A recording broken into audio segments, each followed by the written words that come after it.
Colin Christopher is here. He is a hypnotist and the author of Success Through Manipulation, Subconscious Reactions That Will Make or Break You. Good morning. Good morning. Great to be here.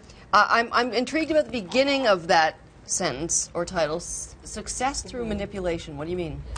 Basically, the book is about identifying different things that are manipulating you in your environment, whether it's your family, your friends, different things like subliminal conditioning, like commercials and all those kinds of things. And then once you've identified it, doing something about it so that you can change your life and improve yourself or break bad habits, those kinds of things, or quitting smoking, losing weight, or whether it's improving your relationships, improving athletic performent, whatever it is that you want to be successful in. The title sounds conniving, but the description doesn't. Well, the title is there to, it sort of challenges your reactions already. Yeah. People are being manipulated all the time. Okay. It's really about whether you can evaluate it critically and then emotionally and then move forward, or if you're reacting in an emotional sense and then doing something that you really don't want to be doing. How well does hypnosis work? Hypnosis works great. I mean, I've been doing it for 15 years now, but how much does the person who is being hypnotized have to buy in?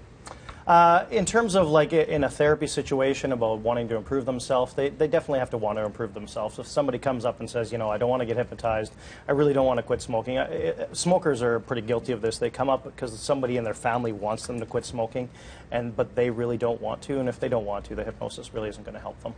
But the imagery that comes to mind is what you see on TV when somebody's being hypnotized, which is the You're getting watch, sleepy. you're getting sleepy, Yeah. and then you start to cluck like a chicken. But what is it actually like inside a therapist room, for example? Well, typically in a therapist room, like you have an intake interview from somebody. You spend about 15 minutes getting to know them, finding out what it is that they want to work on. From there, similar to what you've probably seen, they get hypnotized, they go into that deep, relaxed state. But once in that deep, relaxed state, they focus on suggestions that'll help them do something specific. Whether New Year's is here, so people are seeing me for quitting smoking and losing weight substantially. But whatever it is they happen to want to work on. Have you ever been hypnotized? I hypnotize myself almost every day, probably 6 times a week. Really? So is it just deep thought? It's similar to meditation for a lot of people who haven't done it. Like you just do some deep breathing in and out, you let yourself relax, and then from there with hypnosis, it's just directed suggestions. So what I do is I make my own recordings and then I do some hypnosis to have suggestions for whatever it is that I want to work on personally. Is part of this taking a step back, because you're talking about manipulation, success through manipulation. It almost seems to me like you're saying we're all being manipulated in some way, shape, or form. If you realize that by stepping back and analyzing the situation, then you will be able to control that situation. Is that what you mean? Yeah, absolutely. Yeah, I mean, one of the best ways of looking at it, like for people who want to lose weight, you're watching TV and you see all these food commercials, and constantly all you think about, it's commercial time, I'm going to go grab a snack and do it. Yes. But is that really the commercial working on you, or is it your emotional reaction to it, or what's going on, and then doing something about it so it doesn't affect you in the same way? All right, you did an interview with the Daily Mail in the UK, and they had a quote saying, "A hypnotist is teaching women how to use simple mind tricks to manipulate boyfriends and husbands into doing whatever they want." Let's talk about that for a minute, Colin. How does that work? Well, essentially, like people have relationship issues all the time. Like a prime example is, you want your spouse or your partner to take out the garbage, that kind of stuff. So what you want to do, instead of nagging at them and pushing them to do something that you really want them to do, is give them that little sense of reward at the end of it. So, for example, if you want them to take out the garbage, once you take out the garbage, we're going to go out for a night. What happens after that for a night on the a night on the town might be a little extreme for taking out the garbage. But if you want something very specific that you're fighting about all the time, try using the carrot instead of the stick.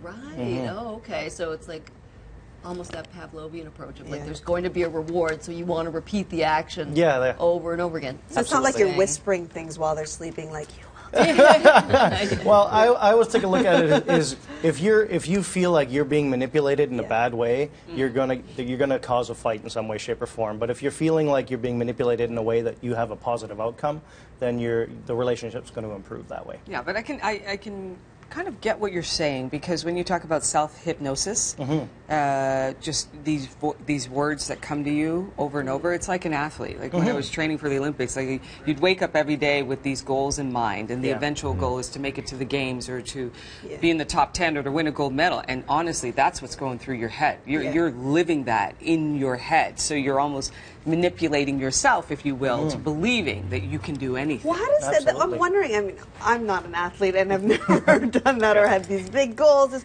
So how does that feel physically when you're in that state of mind is what I want to know. I mean, are there certain cues that you can give yourself if you're a beginner and say, okay, I'm in that state of mind now where I can actually give myself suggestions like work out better or work out harder? Yeah, the easiest way to do it, like for somebody who's really Yeah. beginning at it, is actually just write out what your goals are, and then make them pretty vivid. Like you have a visualization in terms of like athletes do it really, really well. They focus on what it is they want, and they're thinking about it constantly. Now, as a beginner, it's difficult to switch your thinking to do it constantly. But what you can do is write it out. From there, just take some nice deep breaths in and out, and just let yourself relax. And from there, I always get somebody else to do suggestions, or even record it into a smartphone or something like that. And then as you're listening to it, in that relaxed state, you can do like a physical trigger. If you're like athletes, I do it all the time, touching their fingers, like hockey players, holding the stick and that kind of stuff. So that brings back those visualizations into their mind, and then they can go forward and do something with it. So get a physical cue Some in there. women, I know we have to go, but some women do it when they give birth. It's sort of this trend happening in Hollywood, I guess. Hypnobirthing. Yeah. Yeah, very common, like touching the shoulder, a partner touching the shoulder or something like that, and getting them back into that state so they're nice and relaxed. All right. Well, thank you so much, Colin Christopher. He's a hypnotist, and his book is called Success Through Manipulation, Subconscious Reactions That Will Make or Break You. Good talking to you this morning. Thank you. It's 7:50. When we come back, we're going to discuss how to keep your car running in this incredibly cold weather. See you in a minute.